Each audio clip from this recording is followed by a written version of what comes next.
Ya, di video kita kali ini kita akan sedikit membahas tentang syarat-syarat yang rusak dalam pernikahan ya.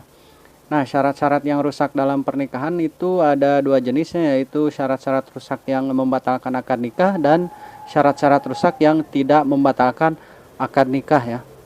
Langsung saja kita ke soal nomor 1. Seorang laki-laki menikahkan putrinya, saudarinya, ataupun lainnya yang mana dia menjadi walinya dengan syarat agar laki-laki lain menikahkannya dengan salah seorang putrinya, saudarinya, ataupun lainnya, merupakan pengertian dari A. Nikah syigor, B. Nikah al-muhallil, C. Nikah mut'ah, D. Nikah bid'ah, dan E. Nikah mustasik. Nah, jawaban untuk soal yang pertama ini adalah jawaban yang A ya, nikah syigor.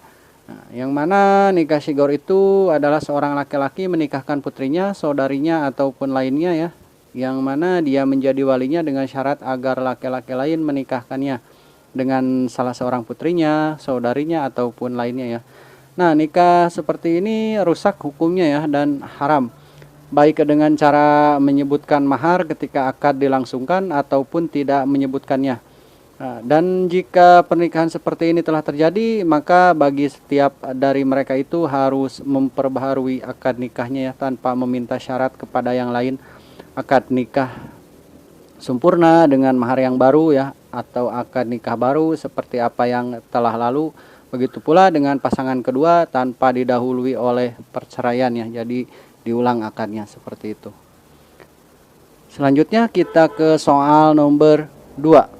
Seorang laki-laki melakukan akad terhadap seorang wanita hanya untuk 1 hari atau 1 minggu atau 1 bulan dan atau 1 tahun atau mungkin juga lebih maupun kurang dari itu. Dia membayar mahar kepada wanitanya dan jika waktu yang telah ditentukan habis dia akan meninggalkannya adalah, atau dengan kata lain, nikah kontrak ya, seperti itu. A. Nikah syigor, B. Nikah al-muhallil, C. Nikah mut'ah, D. Nikah bid'ah, dan E. Nikah mustasik. Jawaban untuk soal nomor 2 ini adalah jawaban yang C ya, nikah mut'ah. Dimana nikah mut'ah itu adalah seorang laki-laki melakukan akad terhadap seorang wanita hanya untuk waktu-waktu tertentu ya. Dan dia itu membayar mahar kepada wanitanya dan jika waktu yang telah ditentukannya habis, maka dia akan meninggalkannya ya. Pernikahan ini adalah rusak ya dan tidak boleh karena akan mendatangkan mudarat bagi pihak wanita ya. Dia itu hanya dijadikan seperti sebuah barang yang dipindah-pindah dari satu tangan kepada tangan lainnya. Nah, ini juga akan mendatangkan kerugian terhadap anak-anaknya karena mereka tidak akan mendapat rumah tetap yang akan tinggal dan terdidik padanya ya. Nah, tujuan pernikahan seperti ini hanyalah untuk menyalurkan syahwat, bukan mencari keturunan dan mendidik ya. Pernikahan ini pada permulaan Islam dihalalkan hanya untuk beberapa saat saja, kemudian diharamkan untuk selamanya. Nah, seperti dari Saburah al-Juhani radhiyallahu anhu ya, berkata yang artinya bahwa Rasulullah Shallallahu alaihi wasallam itu bersabda, "Wahai sekalian manusia, aku pernah memberi izin kepada kalian untuk bermut'ah dengan wanita. Sesungguhnya Allah telah mengharamkan hal tersebut sampai hari kiamat. Barang siapa yang memiliki sesuatu pada mereka, hendaklah dia membiarkannya dan janganlah kalian mengambil kembali apa yang telah kalian berikan kepadanya." Hadis riwayat Muslim. Jadi seperti itu. Selanjutnya kita ke soal nomor 3. Seorang pria menikahi wanita yang telah ditalak 3 oleh suaminya dengan syarat jika telah menjadi halal kembali dengan suami pertamanya, dia harus menceraikannya ataupun dia hanya berniat saja dalam hatinya atau ada kesepakatan di antara keduanya sebelum akad, yaitu A. Nikah syigor, B. Nikah al-muhallil, C. Nikah mut'ah, D. Nikah bid'ah, dan E. Nikah mustasik. Nah, jawaban untuk soal nomor 3 ini adalah jawaban yang B ya, nikah al-muhallil. Nah, Nikah al-muhalil itu seorang pria menikahi wanita yang telah ditalak 3 oleh suaminya ya, dengan syarat jika telah menjadi halal kembali dengan suami pertamanya itu dia harus menceraikannya, ataupun dia hanya berniat saja dalam hatinya, atau ada kesepakatan di antara kedua belah pihak sebelum akad ya. Nah, pernikahan jenis ini hukumnya itu rusak ya dan haram ya. Barang siapa melakukannya maka dia akan dilaknat oleh Allah Subhanahu wa taala ya. Nah, sebagaimana sabda Rasulullah Shallallahu alaihi wasallam yang artinya itu Allah melaknat laki-laki yang menikah untuk menghalalkan orang lain dan laki-laki yang memintanya untuk melakukan hal tersebut. Hadis riwayat Abu Daud dan Tirmizi. Selanjutnya kita ke soal nomor 4.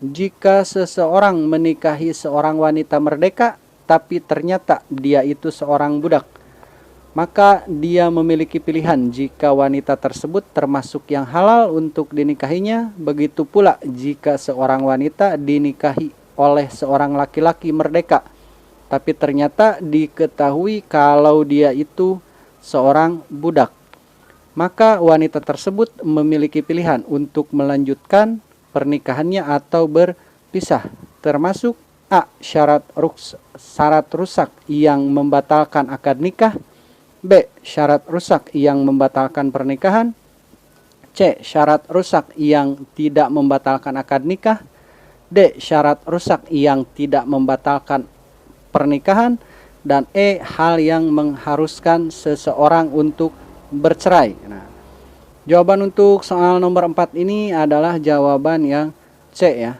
Syarat rusak yang tidak membatalkan akad nikah ya. Nah, tadi itu kan ada di awal ada hal-hal atau syarat yang rusak yang membatalkan akad nikah, dan ada juga yang tidak membatalkan akad nikah. Nah, hal seperti ini itu tidak membatalkan akad nikah tetapi akadnya rusak ya. Nah, berikut ini ada syarat-syarat yang rusak ya, yang tidak membatalkan akad nikah itu diantaranya jika seorang suami ketika dalam akad nikah meminta syarat yang berhubungan dengan peniadaan hak istri. Nah, seperti meminta syarat agar dia tidak harus membayar mahar, atau tidak harus memberi nafkah, atau membagi bagian lebih sedikit dari istrinya yang lainnya, atau lebih banyak. Nah, ataupun jika wanita mensyarati agar dia menceraikan istri tuanya, maka pernikahan tersebut tetap sah, namun apa yang disyaratkan itu rusak hukumnya ya. Nah, terus yang kedua itu ada jika suami mensyarati agar mempelai wanitanya seorang muslimah, tapi ternyata wanita ahli kitab, atau dia mensyarati seorang garis tapi ternyata janda, atau mensyarati tidak adanya aib yang tidak menyebabkan batalnya nikah seperti buta, bisu, dan semisalnya ya. Akan tetapi pada kenyataannya itu tidak seperti apa yang diinginkan ya, maka pernikahannya itu tetap sah, namun dia memiliki pilihan untuk membatalkan atau melanjutkan pernikahannya tersebut ya. Seperti itu. Dan yang ketiga itu yang tadi ya, jika seseorang menikahi seorang wanita merdeka tetapi ternyata dia itu seorang budak ya, maka dia memiliki pilihan jika wanita tersebut termasuk yang halal untuk dinikahinya, dan begitu pula sebaliknya ya. Nah, maka wanita atau laki-laki tersebut memiliki pilihan untuk melanjutkan pernikahannya atau berpisah ya. Jadi itulah hal-hal yang menyebabkan syarat-syarat nikahnya rusak, akan tetapi tidak membatalkan akad nikahnya tersebut ya. Lanjut kita ke soal nomor 5. Apabila ada seorang laki-laki non-muslim yang dengan tulus dan bersungguh-sungguh menikahi seorang wanita muslim, begitu pula sebaliknya, maka hukum pernikahan tersebut adalah A. Sunnah, B. Makruh, C. Haram, D. Mubah, dan E. Batal. Nah, jawaban untuk soal nomor 5 ini adalah jawaban yang C ya, haram ya, tetap haram. Nah, haram hukumnya pernikahan antara seorang muslimah dengan laki-laki yang bukan muslim ya, baik laki-laki tersebut termasuk ahli kitab ataupun selainnya. Nah, karena dia lebih tinggi derajatnya dibandingkan laki-laki tersebut berdasarkan ketauhidannya, keimanan, serta kehormatannya.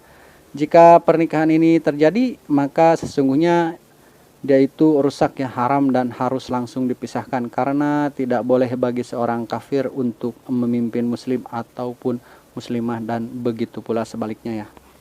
Seperti di dalam Al-Quran telah dicantumkan ya, Allah berfirman yang artinya, dan janganlah kamu nikahi wanita-wanita musyrik sebelum mereka beriman.